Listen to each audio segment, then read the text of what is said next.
slide. So, okay. So we're going to kick off a discussion here. And let me start by asking the members of the panel. We've been now exposed to a number of modern methods for trying to deal with issues of bias. And this includes propensity analysis, instrumental variables. Patrick presented an empirical analysis that looks at multiple different types of methods. Today, in 2013, is it ever okay to do simple, straightforward regression analysis alone? Or should it be considered a standard that we have to go further than that? Who wants to take that? Sebastian, you want to start that? Certainly happy to start out. I think what we would all agree in this room is that one analysis alone is probably not sufficient today anymore. You want to do different analytic strategies. In the paper that was referenced that we did on the antipsychotics, we used regression approaches, propensity score matching approaches, and instrumental variable approaches with the same data sources. And we were lucky that they all point in the same direction that's informative. I think the biggest challenge is today how can we make sure that the methods are used in the right way? And I think that's exactly what Dylan's paper showed. If you're very, very thoughtful about choosing your instrument, you're probably closer to the truth. But I think what Patrick showed is exactly if you have more of an automated approach and that it play out empirically, you have a huge variety of point estimates, right? If we apply methods the wrong way, we get different results if we apply it the right way. So that is exactly the spectrum that we see here. And I think that's the major challenge. I just wanted to echo Sebastian's comments, and in the context of instrumental variables, I wanted to highlight two particular articles that are coming out in the May issue of Epidemiology, which gets specifically at the conduct and reporting of papers involving instrumental variables. Again, developing guidelines and recommendations and checklists. The first set of authors recommends a checklist, and then Miguel Hernan has a flow diagram that he suggests, but is further open for discussion. And I think it's consistent with Pecori's goals to be transparent about methods. Patrick? So it's going to be a predictable answer. I'd say it's an empirical question, whether or not we can use less sophisticated methods in the face of more sophisticated methods. And what I mean by that specifically is if we have confidence, if we have evidence to support the idea that the less sophisticated methods will generate meaningful information, then we are in a position that we could use them. If we're in a position that we don't have that confidence, then we should think otherwise. Mini-Sentinel, in their work with active surveillance, has actually recently had multiple studies where they have done unadjusted analyses to produce effect estimates. Part of the motivation there was need for speed to generate information quickly. If we have confidence that an unadjusted effect estimate is reliable enough to inform decisions, then that might be a good strategy.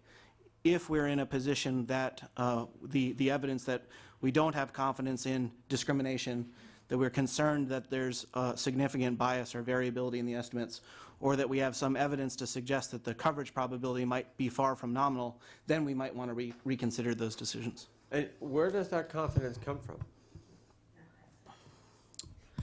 So when we think about statistics of unbiased estimators, we have some level of confidence that we know how to interpret a p-value, that we know how to interpret a 95% confidence interval, such that we have some sort of context for interpreting that number.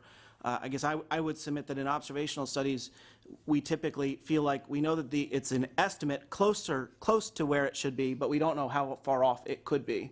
And therefore, right now, we typically have a qualitative assessment to say, and there might also be confounding that might be causing a problem. If there's an opportunity for us to supplement our clinical knowledge and qualitative assessment with quantitative evidence that we could generate from the data, I think that would just provide us a more robust case. So if I understand you correctly, then what you're saying is that there's some element of judgment, experience, context, prior probability, those types of things have to be taken into account? So, other thoughts? I guess I'd add, so underscore the importance of sensitivity analyses. And a comment that was made earlier that I don't think a single study is going to answer the question, and we need to replicate the effect in different populations in different contexts. And again, this is something that Bradford Hill and Cornfield argued many years ago. Yeah.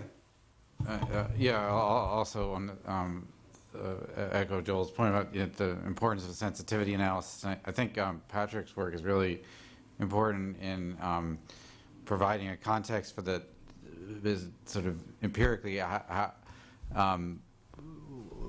mean, if we see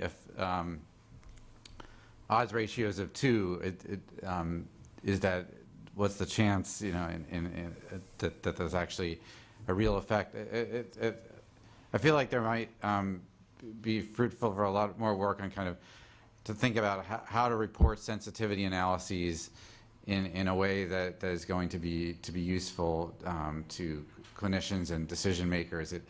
It seems like a lot of, at least from some of the work I read in statistics literature, I mean, we just kind of report a table of, like I did, of different values of gamma and how things would change, but it seems like there might be a lot of good work to be done on sort of on how to report those in ways that'll be useful to people making decisions.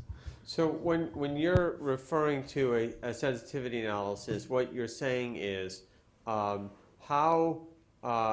egregious would our assumptions have to be in order for our answer to be right or wrong? Is that that's right, and so yeah, it seems like that needs to be reported in a way that is interpretable to people actually using the study. Yeah. So one of the assumptions that we made when we were planning this conference was that we were going to have an engaged audience, and we have one. Please go ahead. Hi. And please identify yourself Nancy first. Santinello from Merck Epidemiology. In Sebastian's talk, he talked about some of the challenges we have in doing observational studies, and one of them was misclassification bias. Do any of these methods actually address the misclassification, sometimes actually differential misclassification that occurs in these databases? So I'm curious as to whether the methods that were mentioned by Dylan or Patrick or any other methods can help us, other than chart review, actually determine whether or not we're dealing with real reliable outcomes when we work with these databases. So in terms of my presentation, effectively, our proposal would be that rather than assuming that your method is going to deal with differential misclassification, you observe how much latent uncertainty, latent bias there actually is in your effect estimate and incorporate that in. So that's not just misclassification bias, but it's effectively all unmeasured confounding that could have existed. And you're bundling that up into one big gamush that you're calling uncertainty and trying to figure out a way to formally integrate that into your analysis.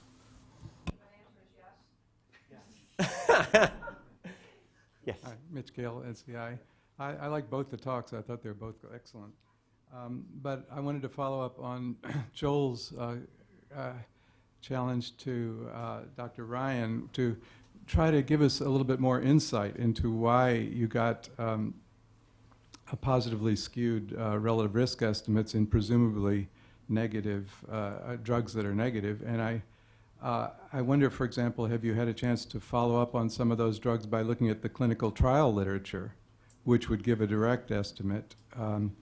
Or have you investigated this in any way? Because it seems a very serious thing to try to use these data because the effect is going to be to obscure potential dangers because of implied corrections. For example, with the NSAIDs, would you have regarded the NSAIDs for cardiovascular disease as in the negative control group 10 or 15 years ago? Great. So a fairly quick answer to it. So what we observed with the nested case control design was that positive bias. We have some hypotheses for why it's positively biased. Most notably, that it appears that there is a temporal imbalance of how close the controls actually had a visit relative to the index date. And so our strategy was to augment the method by also matching on proximity of a visit date as a proxy. What we did observe, though, that's important is, and to be very clear about this case control design that was positively biased, that's one permutation of a case control design. Changing the parameters changed that bias distribution, and that bias distribution did not hold for the cohort method, which was not as biased but had more variability, the self-control design, which was not as biased but had less variability, et cetera, et cetera. So I think it's incumbent on us just to do exactly what you're saying, observe it, and then try to figure out why so that we can account for it. So would the closer visit date would be associated with a higher likelihood of finding a quote-unquote side effect? Is that right? Yeah, so specifically in that particular case, what we think we observed was that when we selected controls where we match on age and gender, we are picking people in a claims database who are less predisposed to have health service utilization than our cases, who by construction, because they had the event, they were at the doctor. Mm-hmm. And therefore there's a proximal issue there that once we adjusted for matching, some of that positive bias was alleviated. And in OMOP, there is no problem with publication bias because you're looking at it. You're not looking at publications. You're looking at actual data. Is that right? Okay. Steve? Steve Goodman, Stanford. One comment and then two questions, and actually only one question because Mitch asked one of them for me, so I won't repeat that. Comment, one thing about the falsification endpoints, just if we're being historically accurate, if you look at Hill's paper, the famous paper, his specificity criterion is exactly that. He says if there's one cause of death that's associated with the exposure, but other things that you don't expect to be associated and they're not, that tells you that the design is not inherently biased. And interestingly, the Prasad paper didn't reference Hill, so they just reframed it, maybe expanded, operationalized it, but it's really exactly the same. On the issue of this control distribution, I was going to ask how confident you really were that they were controls. But what was quite striking was, the magnitude of that correction. I mean, that was pretty stunning. It was gigantic. So even if you weren't that sure, it seems that you're going to get pretty substantial. Even if you shrunk that, pushed a little back towards zero, you'll still get pretty dramatic adjustments. So one question that this raises is the extent to which you think that these methods, even though you say they're context dependent, they're design dependent, they're intervention dependent, it still may be that certain kinds of corrections for certain kinds of designs, like the correction with seemingly unrelated regressions, you might be better off, even context-free, than just looking at the CIs as they are. I mean, to look at a confidence interval of 1.8 to 1.9 and have that to go from 0.7 to 4.9, even if you had a more attenuated correction, that's pretty dramatic. So I'm wondering if there is this raises the possibility that we might have reference distributions for certain designs, even in the absence of context-specific information, awaiting the development of that. And the second question that relates to this, and without being perhaps self-serving for both of you, where do you think the most effective investments would be for further developments of these methodologies? And I particularly like the emphasis on empirical demonstration of the strengths or weaknesses of either biases or IVs or whatever. Where do you think, if PCORI is going to target areas for methodologic growth, where do you think the biggest payoffs could be? And this could go to anybody on the panel. So I'll answer quickly the question about a reference distribution. So I would welcome the opportunity if the conversation shifts from if we can do empirical measurement to how can we do empirical measurement. And I think to a large extent what you're talking about is really a question of practicality, of the extreme, the egghead in me says, no, let's get it perfect, let's measure the specific method on the specific data set. But practically for a decision maker, maybe there's some heuristic we could apply, and I would welcome the opportunity to think about that. To a certain extent, there's measurement error in the measurement. That is, the negative controls might not all be perfect, the positive controls might not all be perfect. We have to think about that. Specifically as it relates to your question about investment, I think actually Dylan's work and what I was presenting is quite complementary in that we need to invest in methods development. We need to develop new approaches to IV, new approaches to large dimensional regressions. We also, hand in hand, need to invest in how do we evaluate the methods that are being developed. So for example, we would love to have implementations of IB methods and then see how they work in practice. And I think that that's where a lot of this work, if we can have a framework for methods research, that I think that could be greatly helpful for the entire community to work on together. So are we at a stage yet where in PCORI, are these methods now developed enough, and is enough already known that PCORI could make an assessment as to how well investments in methods research actually work? Are we there yet? But to me, we do understand how these methods work. I mean, they're very clean simulation studies. We know the performance. The problem is we're not applying them the right way. I mean, again, that's what I think what Patrick demonstrated nicely. I mean, there are issues with underlying data sources. We don't know why the distribution is positively biased or presumably biased. We don't even know whether the null is really the null. I think what is much more useful is simulate, insert in the data source that you're working with a known association and try to identify that association so that we do have actually a gold standard implemented, and there are beginnings of this, and that should be further developed. Other thoughts on that? Dylan? Just gonna say, one thing in answer to Joel's question about the use of instrumental variables for PCORI, Anirban Basu has done a lot of nice work in looking at how you can assess treatment effect heterogeneity using instruments. I think he's going to talk about that later today. And in terms of investments, one area I think could be useful in the context of instrumental variables is there's some kind of common types of instruments that can be used across studies, like physician prescribing preference and geographic variation in use of different treatments. I think there could be some work in sort of validating how well these work in specific settings in ways that might inform what kinds of data needs to be measured and collected to make them valid in other settings. Sheldon? Shelley Greenfield, UC Irvine. This has been a great discussion. I want to go back to something that Joe mentioned earlier, which is there's going to be a flood of observational information coming out soon. And I just wondered, to go back to a basic issue, is when the variables are known, the risk variables, the confounders are known, but not available in the data set, should we ask investigators to go and find those variables or proxies for those variables in other data sets or even in that data set?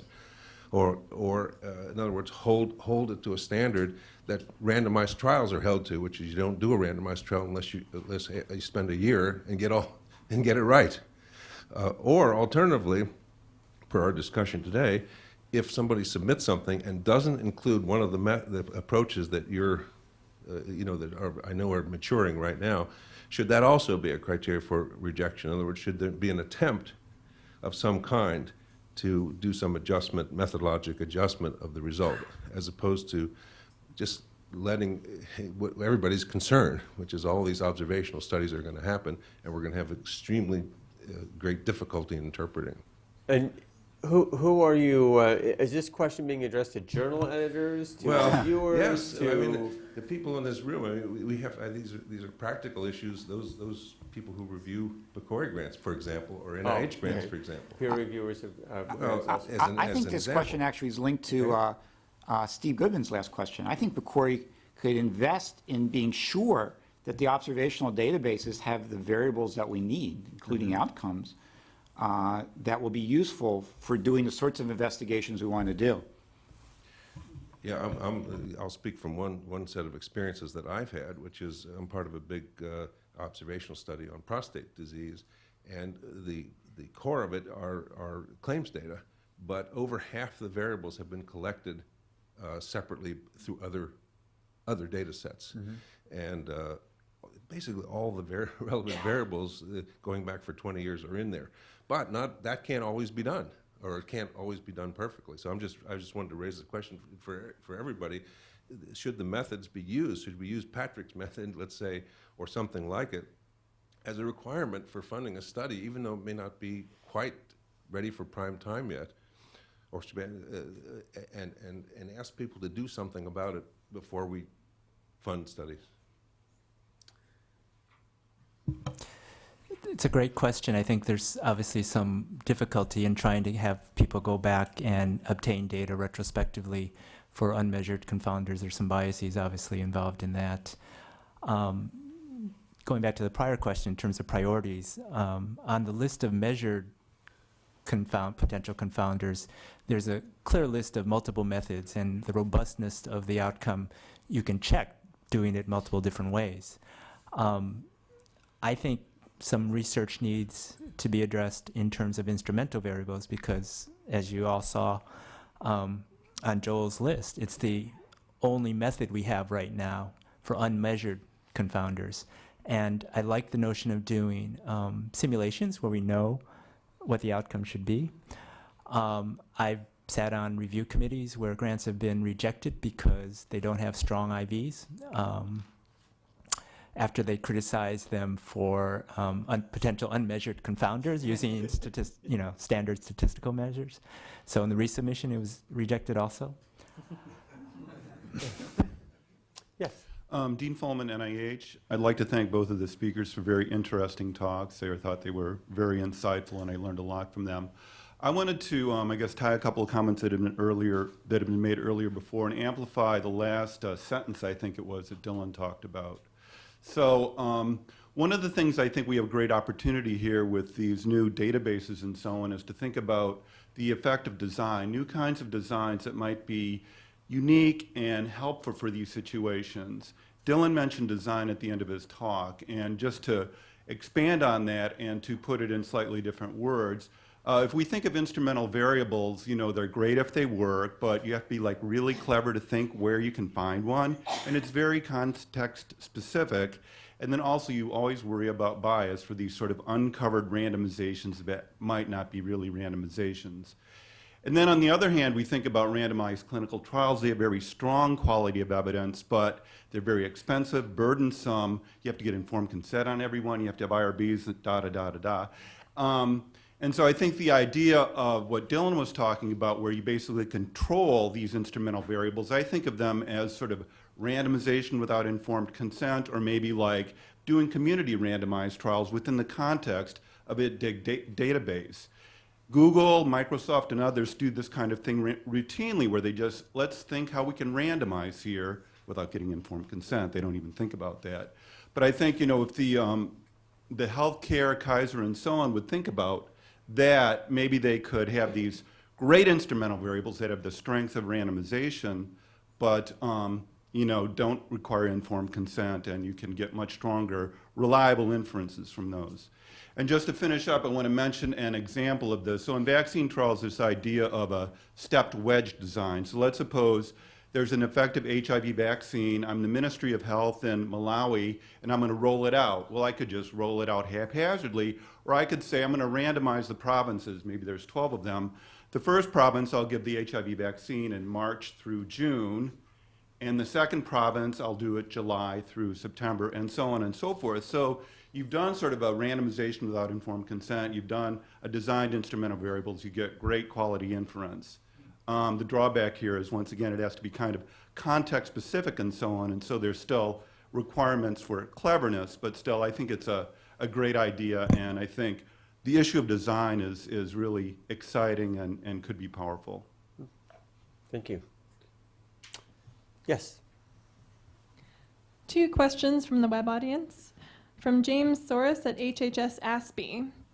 Could the techniques used to partition the OMOP datasets into training and validation sets be discussed? Was the data presented based on a validation set? Second question from Miriam Aguirre at the Northeast Nebraska Public Health Department. PCORI states that the patient and stakeholder have to participate in the design of research from the beginning. Please comment on how to control scientific bias when a patient's lack of technical knowledge and preparation to participate in the research topic impede true partnership.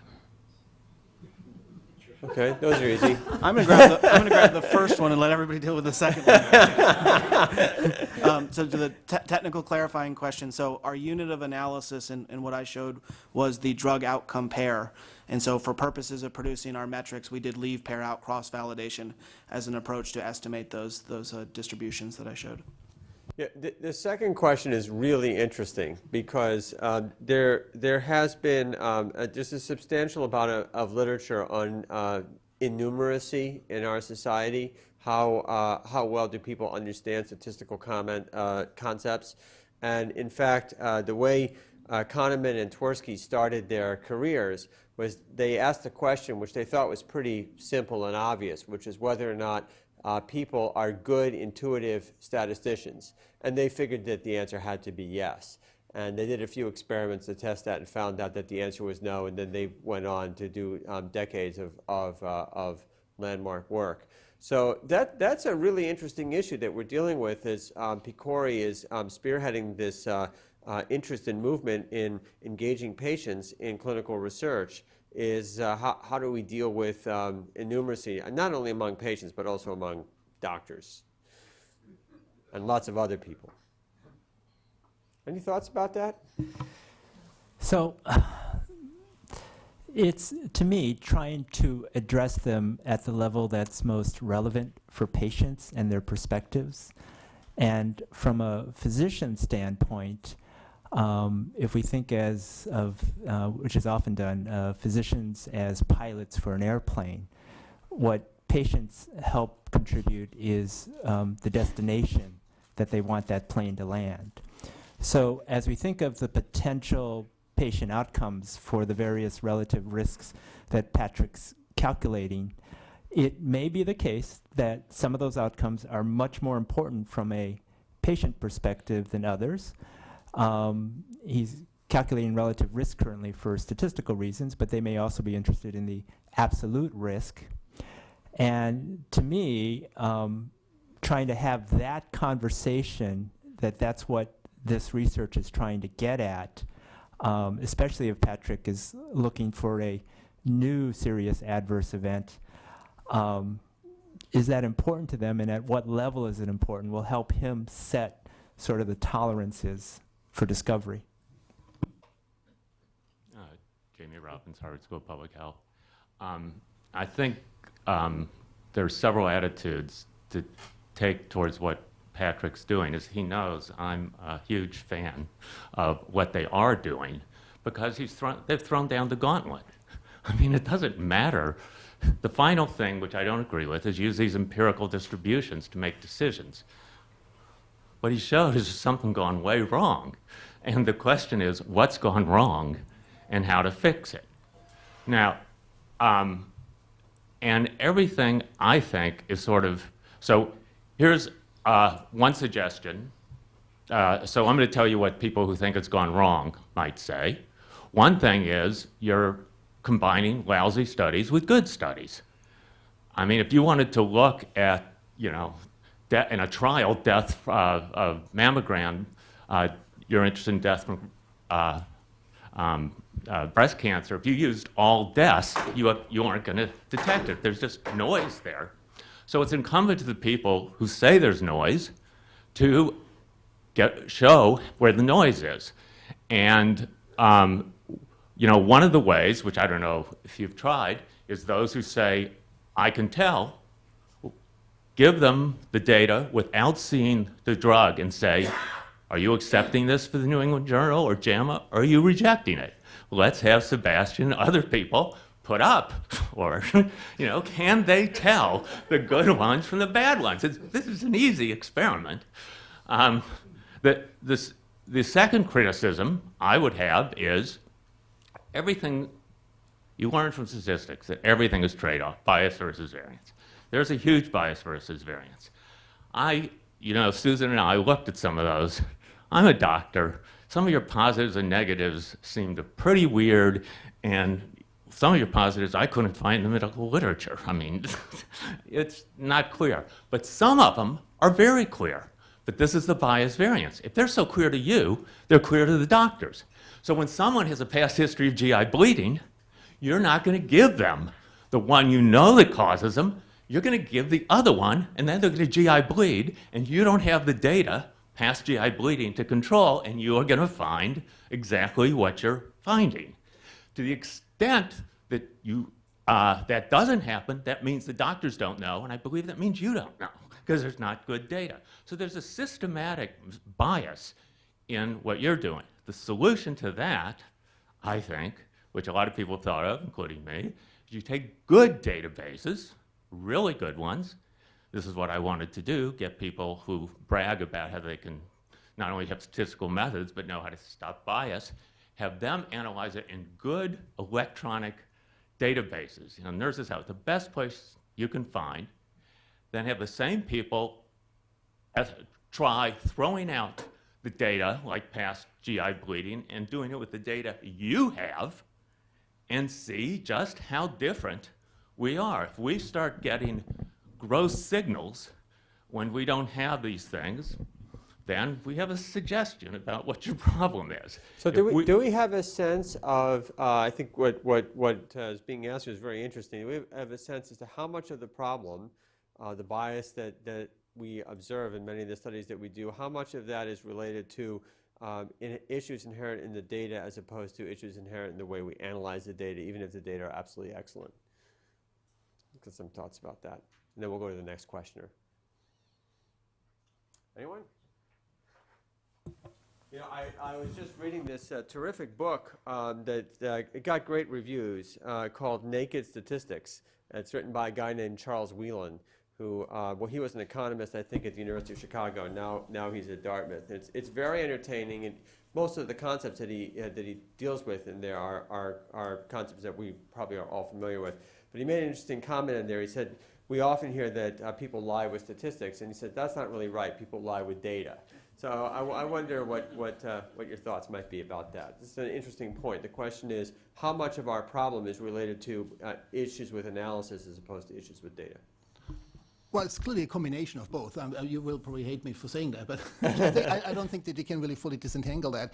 I think I really fully underwrite what Jamie just said. I mean, we do know more about these methods and how they can perform if we use the right data and if we apply them the right way.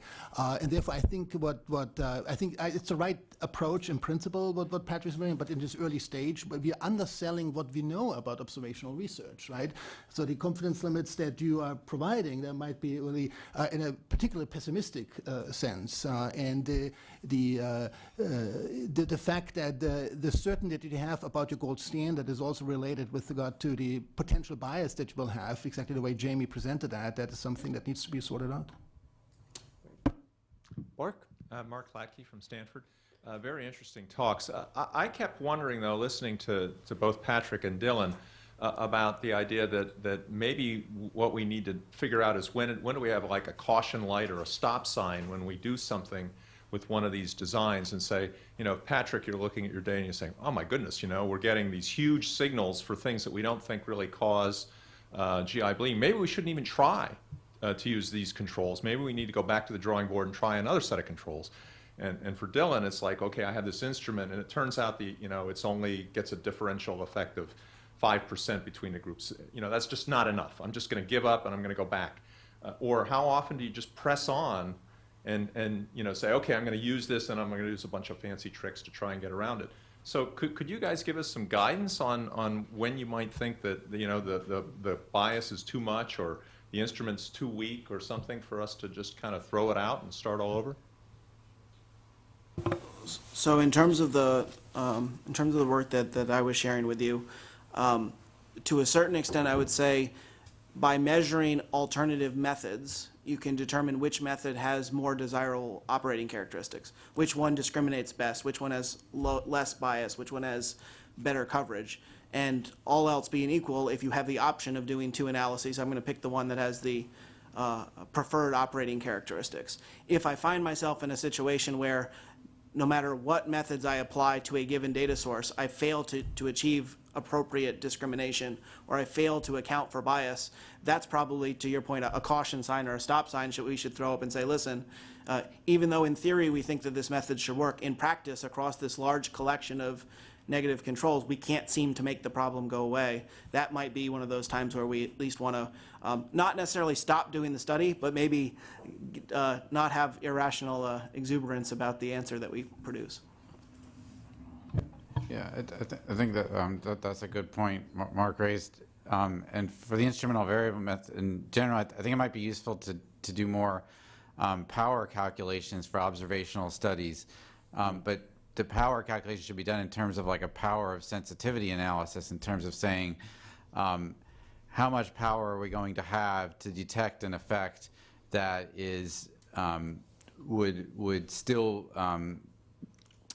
be insensitive to a bias of some plausible magnitude, and if we're only going to if we're going to have no power to detect an effect that allows for a bias, of say, that allows for a small bias, then probably it would be useful to try to find some other design or database for the study. Yes. Nancy Santinello, Merck Epidemiology. Patrick, as you know, OMOP was developed in order to look at safety, and you've presented the empirical calibration method. Can you tell us how this method could be applied to what we're really here for today, which is to talk about effectiveness? That's a great question. So there's two parts to it. One is, for the most part, we're talking about the same data sources, and in general, as at least as it relates to cohort methods, we're talking about the same types of analysis strategies. The question really comes down to how would one actually go about creating those reference set of positive and negative controls in the context of comparative effectiveness, rather than saying, does the drug cause the effect, yes or no, which is the safety problem. Instead, we now need to say, does the drug increase the risk relative to this other drug, or treatment more generally? In which case, I think that the general concept of what we're talking about could be absolutely be applicable, but we would need to define a reference set for the comparative effectiveness questions of interest. Steve Cummings, San Francisco. These methods are beautiful, but as you pointed out, built on foundations of garbage data coming in. I contrast that to what we do in our large observational studies, where computers aren't used just for the passive input of whatever happens to come to mind of the investigators or the staff. In fact, they drive the data collection along with some standardization and a little bit of training of how to do that. And in terms of personalizing care, the computers that are now used in practice don't necessarily require that you collect the kind of, say, quality of life data from patients that you'd like in order to extend what you're doing to that level. And so it is possible to imagine that the computers that are now used in electronic health records could be used to drive data collection. And that is that built into a visit, you have standardized collection of data that must be complete in order for the visit to be complete, and also involves some collection of data from the patient at the time of the visit about things you've decided in advance are worthwhile for that kind of personalization of endpoints. I've tried to do that about a dozen times in two big institutions by establishing cohorts within certain disease states. It's feasible to do, but what we've learned from that is that the way you do it is by making it an explicit task, something that people are charged to do, and usually done by somebody else than the doctor, because the doctor's got many other agendas, and their entry of data is pretty idiosyncratic and busy and short. But having someone in the environment assigned to use instruments that you've decided in advance are worthwhile in that setting. You know, this is a really interesting comment that you're making. I had the great blessing of working at Cleveland Clinic, and many years ago, in fact decades ago, there were some visionaries who insisted on standardized entry of data for all cardiac stress tests that were done. and it was highly rigorous. And the idea of this was to produce super high quality reports and to get the bills out very fast. Right. But what it enabled was it enabled a whole group of us to basically build research careers. Right. And it was a really nice example of the kind of thing you were talking about. I see Mike Catan's here in the audience, and a while ago we talked about, this is long before the age of iPads, and we talked about the idea that when patients would come into the waiting room, we would have them do something, do an instrument, right. do a scale, some kind of quality of life thing, and we could even do randomized trials. We could randomize what what scale right. they would fill out. We could randomize whether or not that information would be given to the doctor or not. So there's in this era that we're going into now with greater penetration of electronic health records, it's not only that, I think what you're saying, and I think it's a very intriguing idea, is not only that we can passively use the electronic data that are coming in, but we can also think about ways in which we could obtain data that might be clinically useful, that would not interfere with clinical care, might actually improve clinical care, but also would provide us with some very interesting insights. My experience from trying to do this about a dozen times is not only do you need to have someone assigned to do it, but that it's very difficult to do this just as a project across a whole system. Yes. You start by picking out a few places where it's a relatively low-hanging fruit, but more importantly, where the physicians and staff are willing to cooperate with a venture like that, and what it requires that Pecori could provide, Joe, is some funding for experiments like this, to see just how it is you can standardize a collection, in some medical settings, and lessons from that could then be applied more widely through, EHR systems. Great, thank you. Yes. Hello, I'm Carol Mangione from UCLA. I can't help but comment a little bit on Steve's comment, and then I'm going to ask my question, which is the person you need to hire to do this is the patient, and the use of the patient portals, I think, in the electronic medical record just opens up the door. Every time I start an antidepressant, I show my patients on their iPhone how to do a PHQ-9, and I tell them I want them to email it to me weekly, and that we're going to figure out if this is the right drug at the right dose and how to accelerate it. Patients love this. They love the idea that you give them a standardized assignment and that they participate in the data collection that will determine how a drug works for them. And so, the EHR really opens the door for making the patient the data collector. And so I want us to think a little bit about that and think about experiments and ways to evaluate that. But that isn't what my question's about. Okay, this will be the final question. Okay, my question's fast, but it puts something on the table for people to think about. For unmeasured confounding, a method that really has intrigued our group and that we've been working a lot on is multiple time series design. With the RFA coming out for the big national data set, I believe that this design holds great promise for helping us understand, especially the effect of policy changes and introduction of drugs to the market, where we can clearly tell what time it happened. Because what the robust electronic medical record is going to give us is multiple points for the endpoint that we're interested in before the introduction of the intervention, and multiple points after in multiple places with multiple different populations. And so I was a little surprised that that method wasn't on the table or discussed, and I wondered if there were any comments about that. I thought I mentioned it in my talk, which is, I categorize it as instrumental variable analysis. Time becomes the instrument. You have an intervention that comes as an externality from the outside, and you analyze it like an instrumental variable analysis. I think it is a very important method, absolutely, I very much agree. Great. I want to thank all of you. I want to thank the speakers and the panelists for helping lead a fabulous discussion and dialogue, and I want to thank the audience. It's just wonderful to see how engaged you all are. And I'm going to turn the program over to Ralph, who's now going to talk to us about the subject of lunch.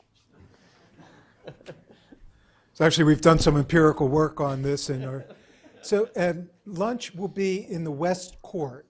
It's this very elegant space out here to the right as you leave this room. But this is the IOM, so there is no free lunch, which means that you have work to do during lunch in addition to the lovely conversations you might have otherwise. And the work is to begin to identify, as you're now thinking about these issues, what you think are the critical topics that you would like to see emphasized or taken up during the remainder of this conference. Appoint someone at your table to be the intellectual scribe. There will be materials to write these down, and then those ideas will be forwarded to the moderators of the next sessions, who hopefully will sift through them and use them as part of the basis for the content of these subsequent discussions. We had a very rich first session, I think, talking about research designs, about statistical analyses, and never getting too far away, and I was really pleased to see this, never getting too far away from the data that are available to help support those designs and the analytical methods that are used. So I think that we've already set a framework that will have a great deal of salience, I think, as we begin to extend the conversation. So you need to be back here at 12:30. That's a rigorous moment. It will be verified and validated over and over again. Those of you who are not back here will be picked up and dragged back. So head off now to lunch, 12:30, back in this room.